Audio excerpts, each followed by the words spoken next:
When most of us think about evolution, we picture a line moving upward, fish crawling onto land, reptiles giving way to mammals, apes gradually standing taller until they become modern humans. In popular imagination, evolution is progress, a march toward more intelligence, more sophistication, more dominance. But biology does not see it that way. In science, evolution has no direction at all. It is not forward or backward, good or bad. It is simply the change in the genetic characteristics of a population over generations, driven by survival and reproduction in a particular environment. Sometimes traits are gained, like thicker fur in colder climates. Other times they are lost, like cave-dwelling fish that no longer need eyes in total darkness. Evolution favors whatever works now, not what seems advanced on a human scale. So when people talk about reverse evolution, what they really mean is something different. The fear that humans may lose the biological advantages that once allowed us to thrive. Our strength, our resilience, our cognitive independence, these are the tools that let us dominate the planet. If future conditions no longer reward those traits, or worse, if they actively punish them, they may fade. In other words, instead of growing stronger, sharper, and more adaptable, humanity could slowly become weaker, more dependent, and more vulnerable. Reverse evolution is not a literal rewinding of time. It is the prospect that we are building a world that erodes the very features that once defined us. One of the most powerful drivers of this decline is technology itself. Technology is our superpower, but it is also our crutch. We already allow GPS to replace our inner sense of direction, calculators to replace mental math, and search engines to replace memory. Artificial intelligence and robots are accelerating this trend, taking on more and more of the work that once required human effort. This saves time, but it also reduces the pressure to use our own bodies and minds. Neuroscientists have already shown that parts of the brain grow stronger when used and weaken when ignored. London taxi drivers who memorize the city's maze of streets have larger hippocampi, the brain's navigation hub, than ordinary drivers. But in a future where navigation is always outsourced, where reasoning is reduced to tapping an app, our brains may atrophy in those very capacities. Over generations, if humans never need to navigate, calculate, or memorize, those abilities may erode biologically, just like unused wings in flightless birds. Another major factor is modern medicine. Medicine has been humanity's greatest achievement, saving countless lives and reducing suffering. But from an evolutionary perspective, it has a double edge. In the past, individuals with severe genetic diseases often did not survive to reproduce, which kept those harmful variants rare. Today, with advanced therapies, nearly everyone survives and can have children, which is ethically right and compassionate. But it also means harmful genes accumulate in the population over time, creating what geneticists call increased mutational load. In a single generation, this is invisible. Across centuries, it could reshape human biology in ways we do not anticipate.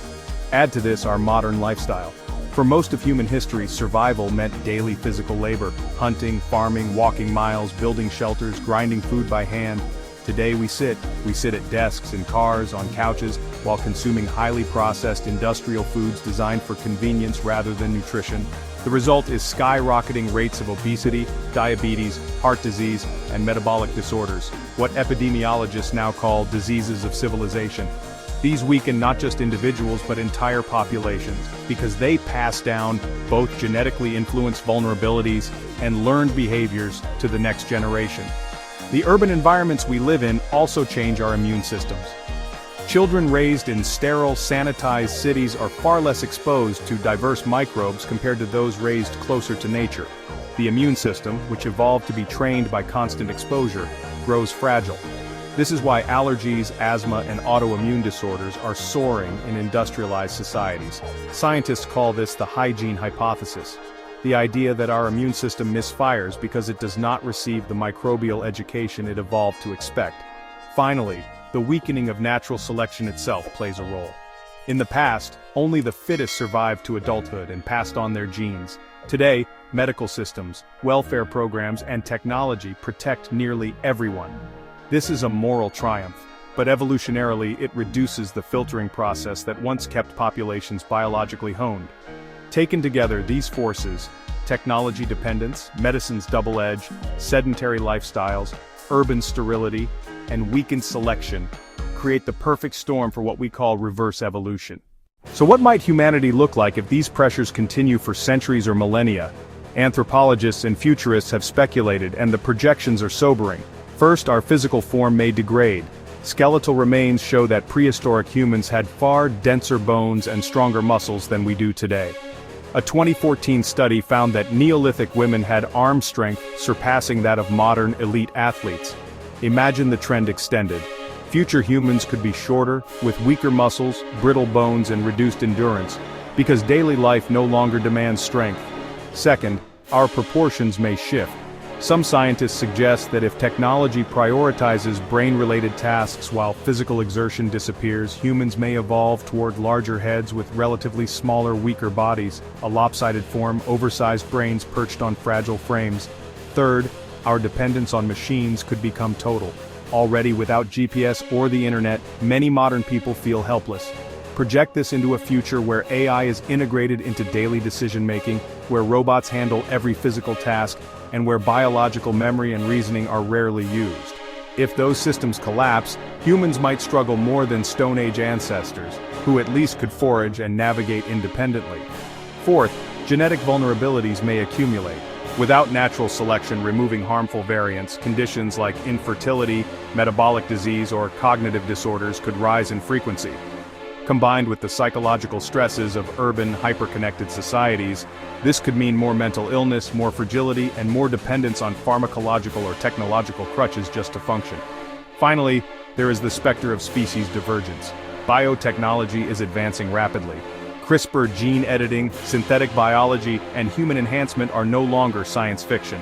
It is entirely possible that an elite minority will use these tools to enhance themselves, making their children stronger, smarter, more disease-resistant, while the majority of humanity remains biologically ordinary. Over time, this could create a split, a superhuman class and a dependent underclass. For the many, this would feel like reverse evolution, losing ground relative to both our ancestors and our enhanced contemporaries.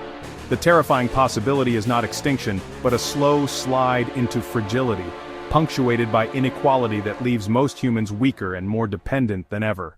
The good news is that none of this is destiny. Evolution is not a law that commands, it is a process that responds. If we change the pressures, we change the outcomes. The first step is balance. Technology and AI can be incredible allies, but we must avoid outsourcing every skill. Just as physical exercise preserves muscles, mental exercise preserves cognition. Using AI should not mean surrendering memory, creativity, or problem-solving. Education systems should focus less on rote recall, which machines can do better, and more on critical thinking, synthesis, and innovation. Second, genetic technology must be used wisely. CRISPR and other editing tools can eliminate devastating hereditary diseases, but we must ensure they are applied equitably and responsibly. Preventing suffering is a moral good. Engineering designer humans based on fashion or inequality is a moral hazard. Crucially, we must protect genetic diversity, because diversity is resilience. If humanity narrows itself to a single biological ideal, it risks collapse when the environment shifts. Third, lifestyle choices matter enormously. Sedentary behavior, poor diet, and sterile living environments are not inevitabilities. They are cultural patterns we can change. Public health initiatives that promote exercise, healthy food, time outdoors, and microbial exposure can strengthen bodies and immune systems in a single generation. These choices also create pressures that reward resilience rather than dependence. Fourth, mental health must be protected. A society that values not just productivity but balance, social bonds, and psychological resilience will produce generations better able to adapt.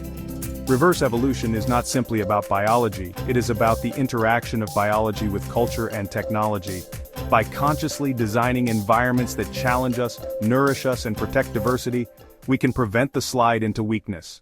Reverse evolution is not about turning back into apes. It is about the risk that humans, through comfort and dependence, lose the very capacities that made us successful. If we outsource everything to machines, if we sterilize our environments until our immune systems falter, if we let harmful genes accumulate unchecked, if we allow lifestyles of sedentary consumption to dominate, then we may walk willingly into a future where our bodies are frail, our minds are passive, and our survival depends on a fragile network of machines. But this is not inevitable. The science shows that environments can be reshaped, education can be redesigned, genetics can be guided responsibly, and culture can reward strength rather than complacency. The terrifying scenarios are warnings, not prophecies. They remind us that evolution has no direction. It goes where the pressures point, and the pressures are ours to create. So the future is not written in stone, it is written in our choices, in our policies, in our designs, and in our daily lives. The staircase of humanity does not have to go down. We can make it climb if we dare. Thank you for joining me on this journey into the unsettling concept of reverse evolution. If this exploration opened your eyes to the fragile balance between progress and decline, please hit the like button, subscribe to Beyond X, and ring the notification bell so you never miss our next deep dive into the mysteries of science, the universe, and the human future. Share this video with a friend who thinks evolution only goes forward, and remind them of the truth: it goes where we push it. Together we can decide whether we evolve into resilience or slide into fragility.